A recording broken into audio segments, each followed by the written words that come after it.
خلیفہ ہارون رشید کی بیوی زبیدہ نے ایک خواب میں دیکھا جو بظاہر اچھا نہ تھا، جبکہ زبیدہ بڑی عابدہ، زاہدہ، نیک اور اللہ کی والی خاتون تھی۔ اس نے دیکھا کہ میں ایک چوراہے پر ہوں اور جو شخص آ رہا ہے مجھ سے گناہ کا ارتکاب کر کے جا رہا ہے۔ ایک عابدہ زاہدہ خاتون کے لیے ایسا خواب نظر آنا بڑا تکلیف دہ ہوتا ہے، چنانچہ جو نہیں اس نے یہ خواب دیکھا تو سخت پریشان ہوئی اور اپنی خادمہ کو کہا کہ تم میرا نام لے بغیر اس خواب کو اپنی طرف منسوب کر کے وقت کے مایہ ناز معبر علامہ ابن سیرین رحمہ اللہ سے اس کی تعبیر پوچھو۔ زبیدہ نے اپنا نام بتانے سے اس لیے منع کیا تھا کہ نامعلوم اس قسم کی خواب کی تعبیر ہو جو رسوائی کا سبب بن نہ جائے۔ خادمہ حکم کے مطابق علامہ ابن سیرین رحمہ اللہ کے پاس پہنچی اور عرض کیا کہ حضرت میں نے اس قسم کا خواب دیکھا ہے، اس کی کیا تعبیر ہے؟ علامہ ابن سیرین رحمہ اللہ نے جب خواب سنا تو فوراً فرمایا، یہ تمہارا خواب نہیں ہو سکتا، ایسا خواب ہر کس و ناقص نہیں دیکھ سکتا، یہ تو کسی خوش نصیب شخص کا خواب ہے۔ پہلے سچ بتاؤ کہ کس کا خواب ہے، پھر تعبیر بتاؤں گا۔ خادمہ نے کہا کہ حضرت جس کا یہ خواب ہے اس نے نام بتانے سے منع کیا ہے۔ علامہ ابن سیرین رحمہ اللہ نے فرمایا کہ پہلے اس سے اجازت لو ورنہ میں خواب کی تعبیر نہیں بتاؤں گا۔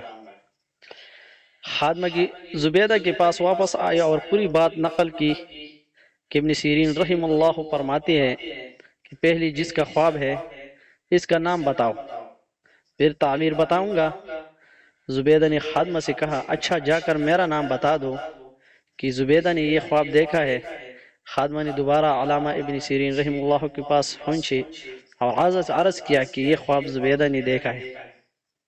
انہوں نے فرمایا کہ میں نے پہلے ہی کہا تھا کہ یہ کوئی عام خواب نہیں ہے، یہ کسی خوش قسمت کا خواب ہی ہو سکتا ہے، اور پھر یہ تعبیر دی کہ اللہ تعالی ملکہ کے ہاتھ سے ایسا صدقہ جاریہ قائم فرما دیں گی جس سے رہتی دنیا تک لوگوں کو فائدہ پہنچے گا۔ خادمہ نے زبیدہ کو جا کر جب خواب کی تعبیر بتائی تو زبیدہ نے فوراً اللہ کا شکر ادا کیا کہ بظاہر خواب تو بڑا عجیب تھا لیکن تعبیر بہت اچھی پائی۔ پھر چند سالوں کے بعد ہارون رشید نے جب حج پر جانے کا ارادہ کیا تو ملکہ زبیدہ بھی ساتھ تھی۔ آج سے تقریباً 1200 سال پہلے ہارون رشید کے زمانے میں مکہ مکرمہ میں پانی کی بے حد تنگی تھی اور حاجیوں کو پانی کی دستیابی میں خاص مشقت کا سامنا کرنا پڑتا تھا۔ جب ہارون رشید اور ملکہ مکہ مکرمہ پہنچے تو وہاں کے لوگوں نے ملکہ زبیدہ کی نرم دل ہونے کی وجہ سے ہارون رشید کی بجائے ملکہ زبیدہ سے درخواست کی کہ مکہ مکرمہ میں پانی کی بہت تکلیف ہے، اگر آپ مناسب سمجھے تو یہاں بآسانی پانی ملنے کا کوئی انتظام کر دیں۔ ملکہ زبیدہ یہ بات سمجھ گئی کہ یہ بہت اہم جگہ ہے جہاں دوسرے ملکوں سے بھی لوگ آتے رہتے ہیں، ان کو پانی کی قلت کا سامنا ہے، لہٰذا ان کی یہ تکلیف کسی بھی طرح دور ہونی چاہیے۔ زبیدہ نے ہارون رشید سے پہلے اجازت چاہی جو اس کو جلد ہی مل گئی۔ اس وقت اسلام اپنے شباب پر تھا، کافی طاقتیں مسلمانوں کی زیر نگین تھی، مسلمان دنیا کے اندر غالب تھے اور ان کا ڈنکا بچ رہا تھا۔ اس وقت ہر فن کی بڑی بڑی ماہرین مسلمانوں کے اندر موجود تھے۔ ملکہ زبیدہ نے پوری سلطنت کے اندر یہ اعلان کروا دیا کہ جہاں جہاں کوئی ماہر انجینئر ہے وہ سب مکہ مکرمہ میں آ جائے۔ اعلان ہوتے ہی تمام بڑی بڑی شہروں کی ماہرین جمع ہو گئے اور ماہرین کی ایک بڑی جماعت وہاں حاضر ہو گئے۔ ملکہ زبیدہ نے ان سب کو بلا کر یہ کہا کہ مجھے مکہ مکرمہ کے کونے کونے اور گلی گلی میں پانی چاہیے، کیسے آئے گا اور کہاں سے آئے گا یہ تمہارا کام ہے۔ سارے کے سارے انجینئر سر جوڑ کر بیٹھ گئے، سب نے باہم مشورہ کر کے ایک نقشہ تیار کیا اور مکہ مکرمہ کے چاروں طرف نہر زبیدہ کا جال بچھا دیا۔ جہاں بھی کسی پہاڑی میں کوئی چشمہ جا رہی تھا یا نالی کی شکل میں پانی بہتا تھا، ان سب کو نہر کے اندر شامل کر لیا گیا۔ تقریباً 14 میل لمبی یہ نہر اس انداز سے تیار کی گئی کہ جگہ جگہ ایسے ٹینک بنائی گئی تاکہ اگر کوئی شہر کے باہر ہو تو ڈھکن اٹھا کر ان ذخیروں سے پانی حاصل کر سکے۔ جب نہر زبیدہ تیار ہو گئی تو وہ انجینئر